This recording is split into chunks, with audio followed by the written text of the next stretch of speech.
Hello everyone, welcome to Jack and Jill Academy, the Infinite Knowledge Hub. Please watch the video till the end. Also like and share it if you find it useful. Kindly subscribe to our YouTube channel and press the bell icon for latest updates. Hello everyone, myself Balraj Singh. So we are going to start gravitation class 9th part first. Let's see. What is centripetal force? क्या कभी सुना है आपने centripetal force के बारे में? Let's see. We know that an object in circular motion, जब कोई ऑब्जेक्ट सर्कुलर मोशन में होता है, it keep on changing its direction. जैसे अगर यहाँ मैं बताऊँ आपको, ऑब्जेक्ट अगर यहाँ है तो उसका डायरेक्शन इधर, ऑब्जेक्ट यहाँ है तो उसका डायरेक्शन इधर, ऑब्जेक्ट यहाँ है उसका डायरेक्शन इधर, ऑब्जेक्ट यहाँ है उसका डायरेक्शन इधर. तो वो हर जगह अपना डायरेक्शन क्या कर रहा है? चेंज कर रहा है. Due to this velocity of the object also changes. Remember this, velocity क्या है? एक वेक्टर है. वेक्टर का मतलब उसमें मैग्नीट्यूड भी है, डायरेक्शन भी है. तो velocity is a vector. Velocity भले वो यूनिफॉर्म सर्कुलर मोशन कर रहा है. यूनिफॉर्म मतलब उसका मैग्नीट्यूड सेम है हर जगह. कोई इंसान दौड़ रहा है सर्कल में सेम स्पीड से, स्पीड सेम है, मैग्नीट्यूड सेम है, but even the direction is changing at every point. हर जगह वेलोसिटी का डायरेक्शन क्या हो रहा है? चेंज हो रहा है. So we can't say that velocity is constant. Velocity is same in magnitude but velocity का डायरेक्शन चेंज हो रहा है. That means velocity is changing. Alright, do remember, circular motion भले यूनिफॉर्म हो, यूनिफॉर्म का मतलब स्पीड सेम है but velocity change होगी. तो ऐसे टाइम पे क्या होता है? एक सेंट्रीपिटल फोर्स है जो एक्ट करता है किसके ऊपर? ऑब्जेक्ट के ऊपर. That keeps it moving in a circular path. Object तो यहाँ चाह रहा था मैं इधर ही चला जाऊँ, तो ये आगे भी इधर ही जा सकता था. यहाँ भी ऑब्जेक्ट चाह रहा था मैं इधर जाऊँ तो इधर ही चला जाऊँ. यहाँ भी ऑब्जेक्ट चाह रहा था मैं इधर जा रहा हूँ इधर ही चला जाऊँ. यहाँ भी ऑब्जेक्ट चाह रहा था मैं इधर जा रहा हूँ इधर ही चला जाऊँ. तो every time object is trying to move इधर. तो क्या हो रहा है? उसको सर्कल में घुमाने के लिए एक फोर्स ज़रूरी है. उस फोर्स को कहा जाता है क्या? Centripetal force. तो centripetal force is exerted from centre of the path. कहाँ से एक्सर्ट किया जाता है centripetal force? I will show you. यहाँ से एक्सर्ट किया जाता है कौन? Centripetal force. ये सेंटर है वो. Right. Without centripetal force objects can't move in circular paths. They would always travel straight. So जब भी सर्कुलर मोशन हो रहा है डेफिनेट है कि सेंट्रीपिटल फोर्स एक्ट कर रहा है, वरना ऑब्जेक्ट सर्कुलर मोशन नहीं कर सकता. For example, rotation of moon around the earth is possible only because of centripetal force exerted by earth. Else moon, जहाँ भी रोटेशन रिवोल्यूशन हो रहे हैं वहाँ पे क्या हो रहा है? सेंट्रीपिटल फोर्स दिया जा रहा है या सेंट्रीपिटल फोर्स एग्जिस्ट करता है, then only circular motion carry हो रहा है. I hope it is clear to you. Let's see here, velocity का डायरेक्शन इस जगह पे कैसा है? इस डायरेक्शन में. एंड सेंट्रीपिटल फोर्स किधर लग रहा है? Towards the centre. तो ये समझाया आपको कि ये अर्थ है, इसके आसपास अगर मून घूम रहा है तो क्यों घूम रहा है? उसकी वेलोसिटी तो चाहती है वो चला जाए बाहर, लेकिन सेंट्रीपिटल फोर्स जो अर्थ की वजह से लग रहा है सेंटर में, वो उसको कंटिन्यू घुमाता रहता है. आगे ये देखा जाएगा कि ये सेंट्रीपिटल फोर्स अर्थ द्वारा कैसे दिया गया. हाउ? अर्थ ने कैसे मून को कहा? फ़ोन करके तो नहीं कहा ना, hey I am providing you centripetal force, you have to just move along me. नहीं कहा. देन आगे देखेंगे हम. ग्रेविटेशन में यूनिवर्सल लॉ ऑफ ग्रेविटेशन देखा जाएगा. यूनिवर्सल लॉ ऑफ ग्रेविटेशन में देखा जाएगा कि कैसे दो बॉडीज एक दूसरे पे अट्रैक्टिव फोर्स लगाती हैं, and that attractive force between the two, earth की तरफ से जो अट्रैक्टिव फोर्स आ रहा है मून पे, वही उसको क्या प्रोवाइड कर रहा है, सेंट्रीपिटल फोर्स। क्यों? क्योंकि यहाँ पे क्वेश्चन आता है बच्चों के दिमाग में। ठीक है, चलो मान लिया for uniform circular motion centripetal force required है, बट ये सेंट्रीपिटल फोर्स लग कहाँ से रहा है, who is providing this force? तो उसका थोड़ा सा हिंट दिया मैंने आपको, आगे we will talk definitely in detail.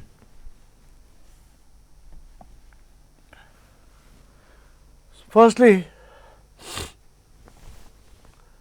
why does apple fall on earth from a tree? Newton ने ऑब्जर्व किया, तो अर्थ पे क्यों गिरता है apple? Because earth attracts it towards itself. Earth उसको अट्रैक्ट करती है, you come towards me, that's why Apple is falling towards earth.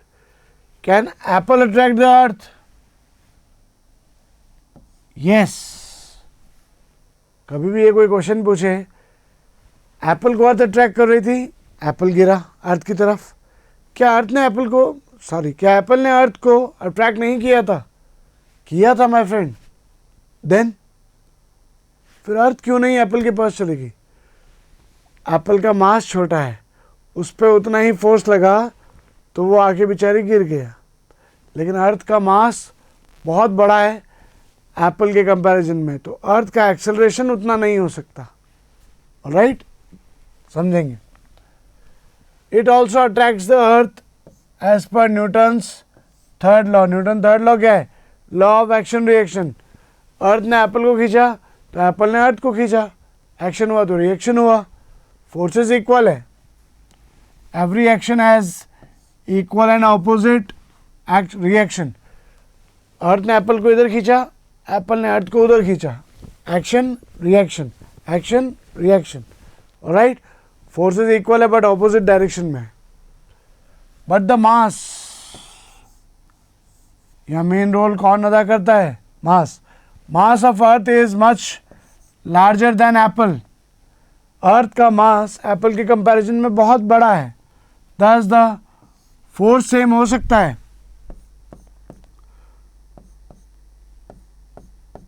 Force on apple by earth, force on earth by apple can be equal, but force on apple जब निकालेंगे तो mass of apple into into acceleration, just a second, ये equal है forces. Apple में कौन सा mass आएगा? Mass of apple, acceleration भी एप्पल का, mass of earth, acceleration of earth. So obviously we know that mass of earth is huge in comparison to mass of apple. ये मास इस मास से बड़ा है, therefore acceleration of apple is greater than acceleration of earth.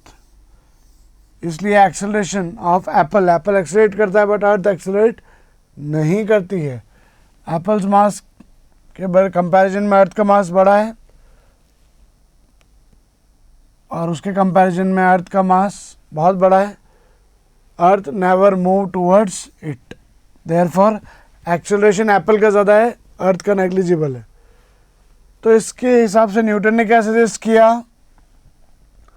All objects in this universe attract each other. Her object universe में एक दूसरे को attract कर रहा है। This force of attraction is called gravitational force. याद रखें, ग्रेविटेशनल फोर्स हर समय कैसा फोर्स है? Force of attraction. दो मासेस चाहे कहीं पे भी हों, वो एक दूसरे को क्या करेंगे? अट्रैक्ट करेंगे। This is gravitation force, force of attraction. I hope it is clear, guys. तो न्यूटन ने इसी पे एक लॉ दिया, क्या? यूनिवर्सल लॉ ऑफ ग्रेविटेशन, जो क्या कहता है? According to universal law of gravitation, every object attracts every other object with a force, तो ये जो फोर्स है it is directly proportional to product of their masses. Force जो लगने वाला है, कौन सा force? Gravitation force, gravitational force है ना ये, it is proportional to product of two masses. एक बॉडी का मास है m1, एक बॉडी का मास है m2, तो ग्रेविटेशनल फोर्स जो acting between them is proportional to m1 m2 and it is inversely proportional to the square of the distance between them. Let's understand. ये body mass m1, ये body mass m2, इनके बीच में distance है r. So what we have said, यही gravitational force inversely proportional रहता है, मतलब 1/r square, square of the distance के इन्वर्सली प्रोपोर्शनल है. ऑलराइट, तो we have to consider the figure given below. It depicts the force of attraction between the two objects. m1 m2 दो object लिए हैं, उनके बीच में डिस्टेंस लिया है d. देखेंगे अभी हम, यहाँ हमने r डिस्टेंस लिया है. Alright, let's see next. m1 पे फोर्स इधर, m2 पे फोर्स इधर, इनके बीच का डिस्टेंस d. ऑलराइट, यह है यूनिवर्सल लॉ ऑफ ग्रेविटेशन. तो इसका मैथमेटिक्स क्या है? From the equation we can write them as f is proportional to m1, f is proportional to m2, f is proportional to 1 by r square. R square is, r is the distance between the two masses. If we remove the proportionality, मतलब constant लगाएंगे हम, तो we get proportionality constant which is capital G. Alright, here f is proportional to m1 m2 by r square, combine ही लिख दिया, तो यहाँ पे कांस्टेंट कौन आया? Capital G. तो न्यूटन का यूनिवर्सल लॉ ऑफ ग्रेविटेशन का फॉर्मूला क्या हुआ? f equals to, f is proportional to m1 m2. You can write small m1 m2, capital M1 m2, doesn't make any difference. It is proportional to 1 by r square. तो combinedly लिख सकते हैं f equals to, proportionality हटाया, constant g m1 m2 upon r square, और g को क्या बोला जाता है? यूनिवर्सल ग्रेविटेशनल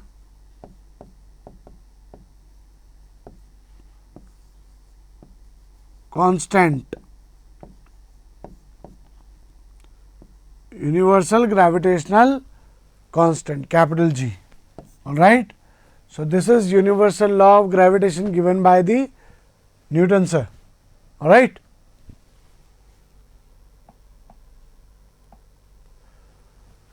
तो यहाँ पे हम देख सकते हैं G की वैल्यू कैसे निकालेंगे. F का फॉर्मूला था G m1 m2 upon r square. तो G क्या हो जाएगा? F into R square upon m1 m2. तो G की यूनिट क्या होगी? फोर्स की यूनिट होती है न्यूटन, R की मीटर, तो metre square upon kg square. You can see here. और G की वैल्यू कितनी है?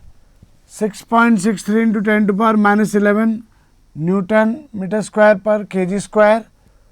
Find out by Henry Cavendish in जो 1731 से 1810 तक जिए थे. तो G की वैल्यू याद रखनी है आपको. यूनिवर्सल ग्रेविटेशनल कांस्टेंट की फिक्स वैल्यू है 6.67 इंटू 10 टू पावर -11. इसको बोलते क्या है? Universal gravitational constant. तो ये यूनिवर्सल लॉ ऑफ ग्रेविटेशन हुआ and this is universal gravitational constant. तो एक चीज याद रखें, क्या सीखा इससे हमने? दो मासेस ऑलवेज अट्रैक्ट करेंगे एक दूसरे को. ये वाला इसको करेगा, इस पे फोर्स लगेगा इधर, इस पे फोर्स लगेगा इधर, दोनों एक दूसरे को अट्रैक्ट कर रहे हैं. ओके, यहाँ कंफ्यूजन ये भी आ सकता है बच्चे को. If that mass is attracting me, if I am attracting that mass, sir ने गलत बताया। अगर मैं अट्रैक्ट कर रहा होता तो वो मास मेरे पास क्यों नहीं आ गया? चलो मास बड़ा छोटा होता तो अलग बात है। एक पेन है, पेन को मैं अट्रैक्ट कर रहा हूँ ना, why it is not coming to me? मैं पेन को अट्रैक्ट कर रहा हूँ, पेन मुझे अट्रैक्ट कर रहा है। पेन मास छोटा है, मैं बड़ा हूँ, तो मैं पेन की तरफ नहीं जाऊँगा, लेकिन पेन तो मेरी तरफ आए। पेन नहीं आ रहा, सर ने गलत बताया। नो, क्या है, कन्फ्यूजन दूर कर रहा हूँ। सुने, पेन पे मेरा अकेले का ग्रेविटेशन का अट्रैक्शन का फोर्स नहीं लग रहा, उसके आसपास इधर उधर इधर उधर थोड़ी दूर पे बहुत सारे मासेस हो सकते हैं। Out of the walls also there can be too many masses. हर मास उसको अट्रैक्ट कर रहा है, इसलिए इस लेवल पे हम वो चीज़ क्या नहीं कर पाते, एक्सपीरियंस नहीं कर पाते। अट्रैक्शन लग रहा है, बट हर तरफ से मासेस अट्रैक्ट कर रहे हैं। अगर ये एक मास है, आप तो सोच रहे हो इसको मैं अट्रैक्ट कर रहा हूँ, यहाँ क्यों नहीं रहा, लेकिन इसको इधर इधर इधर इधर से हर जगह से क्या मिल रहा है, मिलियंस ऑफ अट्रैक्शन मिल रहा है, उसकी वजह से वो बैलेंस्ड है। Alright, I hope you understood. फिर जब अर्थ करती है अट्रैक्ट, तब हम क्यों उसे देख पाते हैं? बिकॉज अर्थ का मास बहुत ज़्यादा ह्यूज है बेटा। अर्थ का मास बहुत बड़ा है, हमारा मास बहुत छोटा है अर्थ के कंपैरिजन में, तो हमारा अट्रैक्शन फोर्स उतना बड़ा नहीं हो पाता जितना अर्थ का ग्रेविटी बड़ा है। क्यों? क्योंकि अर्थ का ग्रेविटेशन फोर्स क्यों बड़ा है? अर्थ का मास बड़ा है। Alright, that's why earth attracts easily and we can't do that. आपका मास बड़ा है तो आप अपना बढ़ा सकते हैं ग्रेविटेशन फोर्स, बट अर्थ का मास बढ़ाना जितना हमारा मास बढ़ाना पॉसिबल नहीं है। How does the force of gravitation between two objects change when the distance between them is reduced to half? क्या क्वेश्चन पूछा है उसके लिए पहले फॉर्मूला देखते हैं हम। F equals to G m1 m2 upon are square. हमें बाकी और कुछ भी नहीं दे रखा, हमें सिर्फ क्या लेना है, F is proportional to R square. Now आपको नया एफ डैश निकालना है। ऑलराइट, कब? जब आपका नया आर डैश जो है, आर डैश का स्क्वायर, आर डैश स्क्वायर किसके इक्वल है बेटा?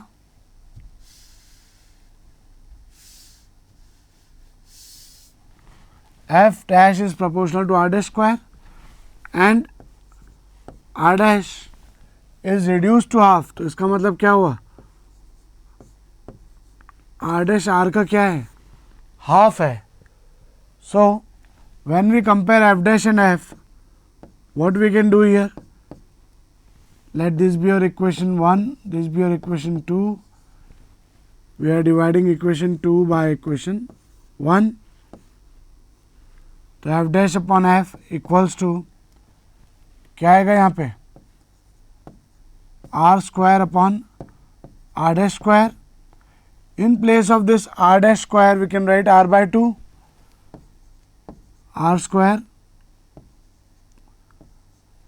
r dash r by 2 के बराबर है, तो r dash का स्क्वायर किसके बराबर हो जाएगा, r square upon 4k, so it becomes r square upon 4. So from here we can say distance reduce to half हुआ है, दो मासेस के बीच में। पहले डिस्टेंस था r, अब डिस्टेंस हो गया r बाय 2। पहले डिस्टेंस था r, अब इन दोनों के बीच में रिड्यूस हो गया डिस्टेंस, तो ऑब्वियसली ग्रेविटेशन फोर्स दूर था ना, इन्वर्सली प्रोपोर्शनल टू r होता है और r का स्क्वायर के इन्वर्सली प्रोपोर्शनल होता है। तो डिस्टेंस जितना ज़्यादा होगा उतना फोर्स कम होगा, डिस्टेंस कम हो गया फोर्स बढ़ेगा एंड स्क्वायर के प्रोपोर्शन में बढ़ेगा। तो you can see here f dash is 4 times of f। आपने जब डिस्टेंस रिड्यूस कर दिया, पहले दो मासेस इतने दूर थे, now they are this much away only, तो पहले उनके बीच में फोर्स लग रहा था f, अब लग रहा है f डैश। f के कंपैरिजन में f dash is much more. Why? Because f is inversely proportional to r. Distance decrease होगा तो फोर्स बढ़ेगा, and it is also inversely proportional to r के पास 2, आर स्क्वायर के इन्वर्सली प्रोपोर्शनल है। Distance half हुआ तो फोर्स 4 टाइम्स बढ़ गया। I hope it is very much crystal clear to you. Be precise and clear about this thing कि अगर बॉडी के बीच में डिस्टेंस ज़्यादा है तो फोर्स कम, डिस्टेंस कम हुआ फोर्स इंक्रीज हो जाएगा, बढ़ जाएगा, ज़्यादा हो जाएगा। I hope it is clear to you guys. What happens to the force between two objects if mass is doubled, distance between the object is doubled and tripled, masses of the both objects are doubled? तो इन तीनों को हम ABC category में लेंगे। Alright, let's see the formula first. Formula क्या होता है? G m1 m2 upon r square. You can write m and r as small also, capital also, not a problem. First part A देखते हैं। ए में क्या बोला गया है? एक ऑब्जेक्ट का मास आपने डबल कर दिया, मतलब आपका जो m1 डैश है वो 2m1 के बराबर है। m1 dash is the new mass, वो डबल हो गया। सो यहाँ से जब आप f डैश निकालेंगे, f dash is G m1 dash m2 r square, yes or no? So यहाँ पे G as it is m1 dash की जगह क्या आ जाएगा? 2m1 m2 r square, so f dash twice 2 बारह, G m1 m2 upon r square किसके equal है? f के। तो नया f डैश क्या हो गया? एफ के क्या इक्वल है वो बता देता हूँ। This G m1 m2 upon are square, ये किसके बराबर है? एफ के। सो ऑब्वियसली वो रिप्लेस किया तो एफ डैश, नया जो फोर्स मिला है आपको फर्स्ट केस में वो डबल हो गया है अर्लियर फोर्स का। Now let's see part B. Part B का क्वेश्चन क्या है वो समझ ले पहले। डिस्टेंस एक बार डबल किया है, एक बार ट्रिपल किया है, एक बार डबल किया है, एक बार ट्रिपल किया है। पे अटेंशन, ये याद रखें। बी पार्ट देख रहे हैं हम। एक बार डिस्टेंस डबल किया है, at that time F dash क्या हो जाएगा? जी m1 m2 upon are square की जगह होगा आर डैश का whole square. Alright, so G m1 m2, r dash की वैल्यू कितनी है? 2r। वो अगर यहाँ प्लेस करेंगे तो 2r का स्क्वायर क्या हो जाएगा? 4r square. Now G m1 m2 upon are square को हम रिप्लेस कर सकते हैं f की फॉर्म में। तो f डैश कितना हो गया? f डैश कितना हो गया? डिस्टेंस इतना था, हमने डबल कर दिया डिस्टेंस, तो ऑब्वियसली हमारा फोर्स रिड्यूस होगा। डिस्टेंस हाफ कर देते हैं, फोर्स कम। डिस्टेंस डबल कर देते हैं, डिस्टेंस हाफ कर देते हैं, फोर्स ज़्यादा। डिस्टेंस डबल कर देते हैं, फोर्स कम हो जाएगा। और कितने से कम होगा? Let's see, f dash is f by 4 when distance is doubled, your f dash becomes f by 4. Next है, डिस्टेंस आपका क्या किया गया? Tripled. Tripled means r dash की वैल्यू कितनी है? 3r। So from this f dash की value कितनी आ जाएगी? G m1 m2 upon are square,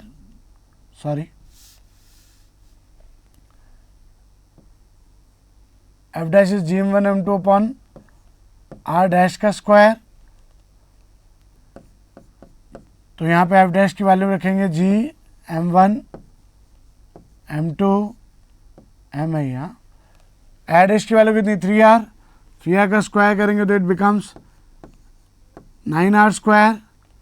so G m1 m2 upon 9r square, ये f के इक्वल है। So f dash becomes f by 9.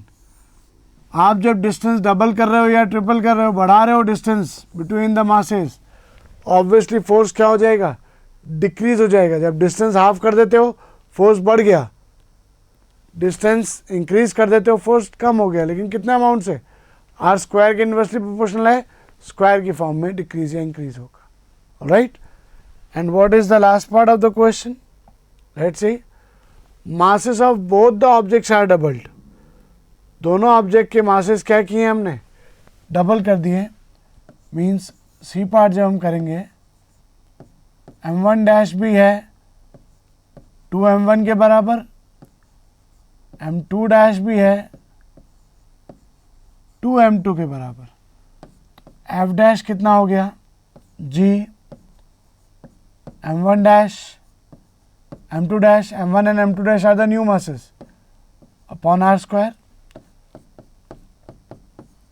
m1 dash की वैल्यू कितनी है 2m1, m2 डैश की वैल्यू कितनी है 2m2. Both the objects masses are doubled. तो नाउ f डैश इज 2 2 ज़ा 4 और g m1 m2 upon r square को f लिख सकते हैं. दोनों ऑब्जेक्ट के मासेस डबल किए, keeping the distance as same, तब हमारा फोर्स 4 टाइम्स हो जाएगा. तो व्हाट वी हैव सीन कि आर पे डिपेंडेंसी कैसी है, मासेस पे डिपेंडेंसी कैसी है. किस मास को इंक्रीज डिक्रीज करें, अगर मासेस को बढ़ाया फोर्स बढ़ेगा, डिस्टेंस बढ़ाया फोर्स कम हो जाएगा, डिस्टेंस कम कर दिया फोर्स बढ़ जाएगा. किस प्रोपोर्शनैलिटी में किस तरह होगा ये आपको समझाया गया है. Please do understand and don't forget. Alright guys, यहाँ हमने सीखा आज कि न्यूटन्स लॉ ऑफ ग्रेविटेशन क्या है, किस किस फैक्टर पे वो डिपेंड करता है, दोनों मासेस पे आर के स्क्वायर के इन्वर्सली प्रोपोर्शनल है.